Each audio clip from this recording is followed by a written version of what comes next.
Welcome to Storytimer. Darlene Renee Hulse.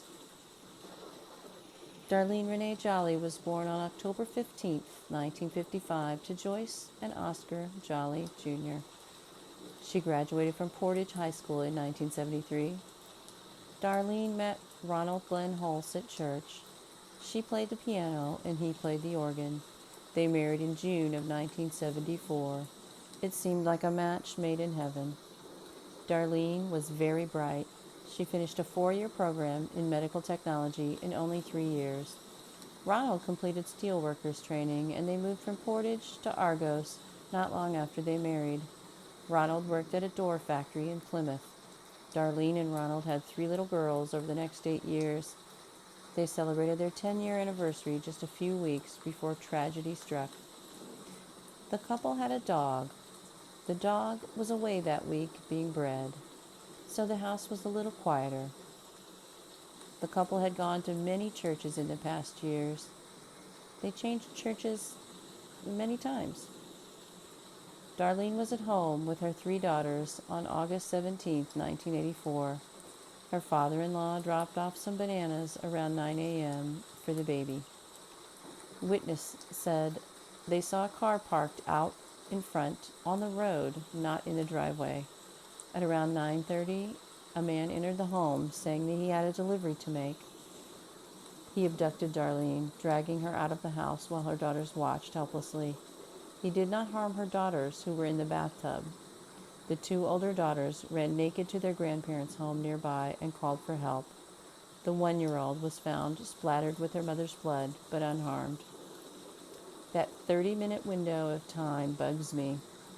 The fact that this seemed planned, but also not well planned, also bugs me.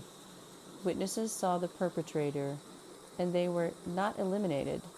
This isn't a professional job, but it could still be someone who was not a professional, but who was also paid or compensated. Darlene was found a day later in a nearby wooded area. She had been beaten. She died of severe head injuries from blunt force trauma. A fireplace tool might have been the weapon used.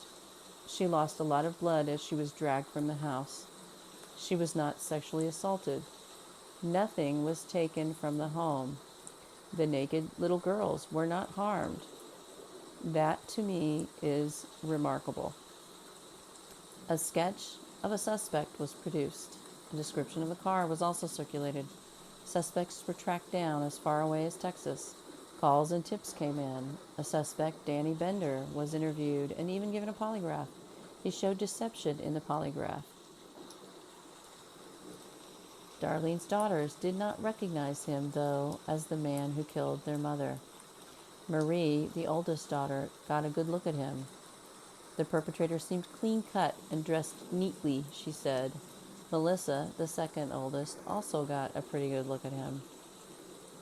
9 days after the murder, an article appeared in the paper in which her husband said that his faith helped him cope. He was glad that he wasn't going through this alone. He was glad that he was saved. He said that his wife had been ready to die. On the same day, a note of thanks was published in the paper by Ron Hulse. He thanked law enforcement, pastors, and everyone involved. He certainly had pulled himself together quickly after this incredibly traumatic abduction and murder. In the article, published 10 days after his wife's murder, he says that his daughters don't even want to go to the cemetery. They know their mother isn't there. He spoke at length about the crime. He mentioned that rape and robbery weren't motives. He mentions that she was fully dressed. He mentions that there was cash on the piano and their checkbooks were also visible. He theorized that it was just random.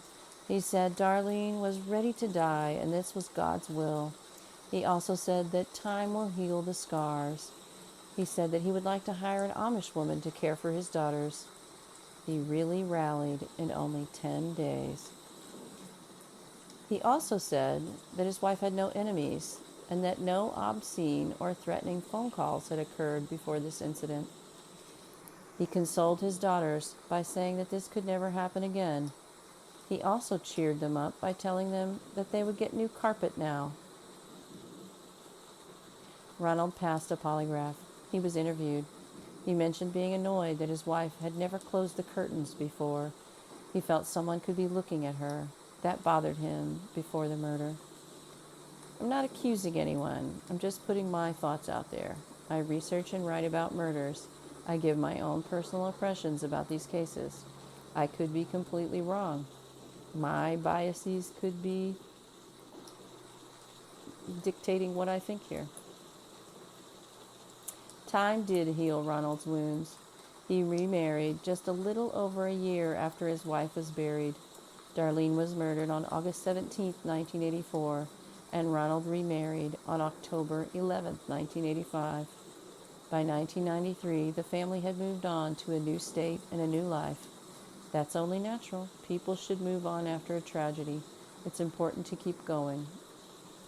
I do wonder, however, about a life insurance policy.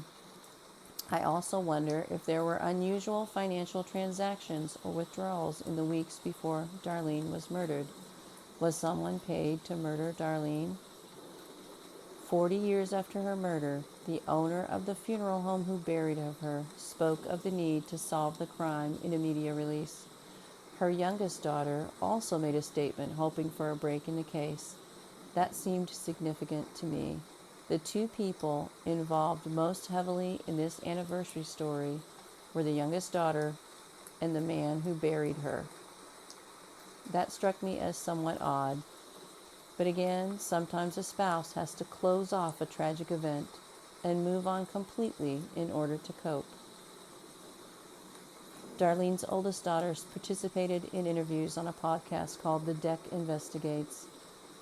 Darlene Hulse's voice is not heard on that podcast. An actor reads his words from police interviews. Darlene is buried alone in Argos, Indiana. Darlene certainly does deserve justice. She deserved to raise her daughters and live out her life.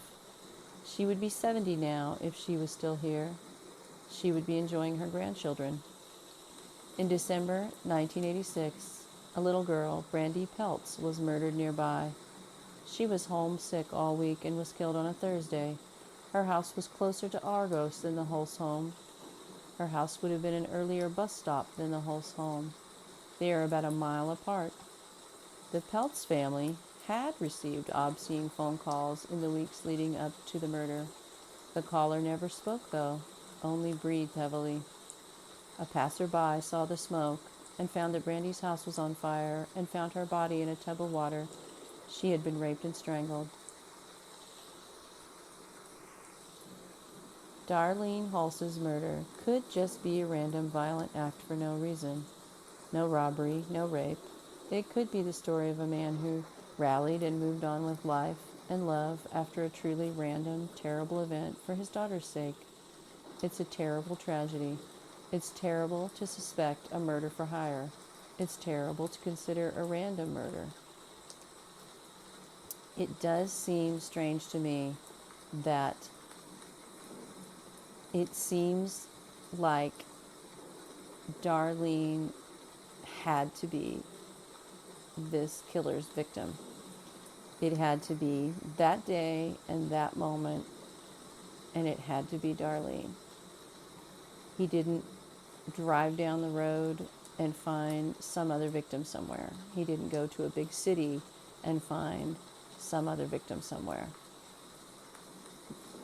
Darlene's in-laws lived right across the road and had their windows open. It was a warm day.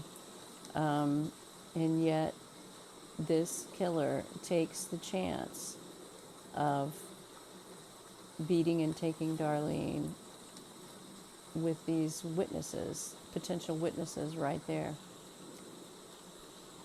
The unanswered questions for me are, did Darlene Hulse have an insurance policy? Was their marriage truly a happy one? What would Darlene's closest confidants say? Someone knows something. They should definitely submit their tips. Little things that did not seem important then could mean a lot today. Someone might have felt very loyal and kept a secret or a suspicion to themselves. Maybe they don't feel so loyal anymore. Rest in peace, Darlene Renee Jolly Hulse.